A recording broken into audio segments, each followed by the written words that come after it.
The universe is a vast and mysterious place stretching far beyond what we can see with the naked eye. It's filled with billions of galaxies, each one a massive collection of stars, planets, and other celestial objects. Each galaxy contains billions of stars, twinkling like diamonds in the night sky. Stars are giant balls of hot gas, primarily hydrogen and helium, undergoing intense reactions. They produce light and heat through these reactions, illuminating the cosmos. This process is called nuclear fusion, where hydrogen atoms fuse to form helium, releasing immense energy.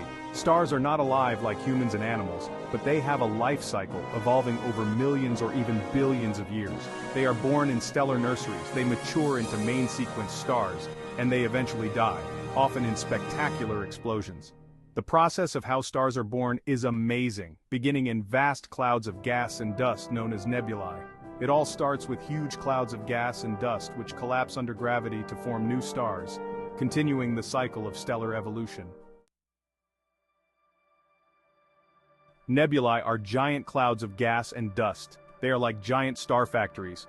These clouds are mostly made of hydrogen and helium. These are the simplest elements in the universe. Nebulae are very cold and dark. Something happens to trigger the birth of a star. It could be a shock wave from a nearby supernova, or maybe a collision with another nebula. This disturbance causes the gas and dust in the nebula to clump together. Gravity is a force that pulls things together. As the gas and dust in the nebula clump together, their gravity grows stronger. This pulls in even more gas and dust. The clump becomes denser and hotter. This process of collapse can take thousands of years. The core or center of the clump gets extremely hot. The temperature can reach millions of degrees. This heat creates pressure. The pressure pushes outward. Section 4. The protostar emerges. The collapsing cloud is now a protostar. It is not quite a star yet. The protostar continues to pull in gas and dust. This makes it even hotter and denser. The pressure inside the protostar increases. Eventually, the pressure in the core becomes so great that it overcomes gravity. The core stops collapsing. But the outer layers of the protostar are still falling inward. This creates a lot of energy. Section 5. Reaching adulthood. The main sequence. This is the stage where a star spends the majority of its life, shining brightly in the cosmos. Finally, the protostar becomes hot and dense enough. It has gathered enough mass and energy to ignite its core. Nuclear fusion begins in the core. This is the process that powers the star, converting hydrogen into helium. Hydrogen atoms fuse together to form helium. This fusion process releases an enormous amount of energy. This releases a tremendous amount of energy which radiates outward from the core. The energy creates outward pressure. This outward pressure is crucial for the star's stability. This pressure balances the inward pull of gravity. The star achieves a delicate equilibrium, maintaining its shape and size. The protostar is now a main sequence star. It has reached a stable phase in its life cycle. It will shine for millions or even billions of years. This period of stability can last for a significant portion of the star's existence. Our Sun is a main sequence star. It is currently in this stable phase, providing energy and light to our solar system. It is about halfway through its life. The Sun has been shining for approximately 4.6 billion years and will continue to do so for another 5 billion years.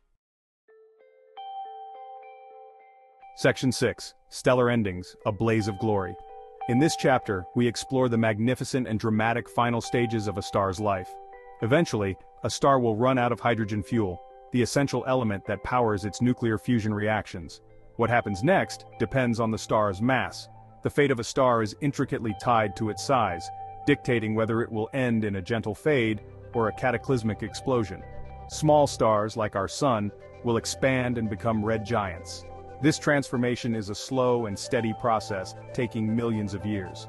They will then shed their outer layers, creating stunning displays of cosmic beauty. This creates a beautiful planetary nebula, a shell of gas and dust illuminated by the remaining core. The core of the star will cool and become a white dwarf, a dense and dim remnant of its former self. Massive stars, on the other hand, will explode as supernovae. These colossal explosions mark the end of a star's life in a blaze of glory. These explosions are some of the most powerful events in the universe, releasing more energy in a few seconds than our Sun will in its entire lifetime.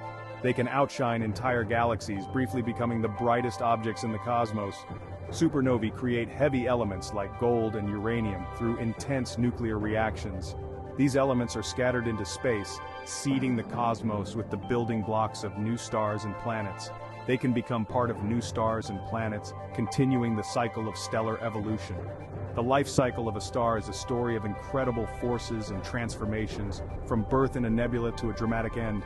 It is a reminder of the vastness and wonder of the universe, a testament to the dynamic and ever-changing nature of the cosmos.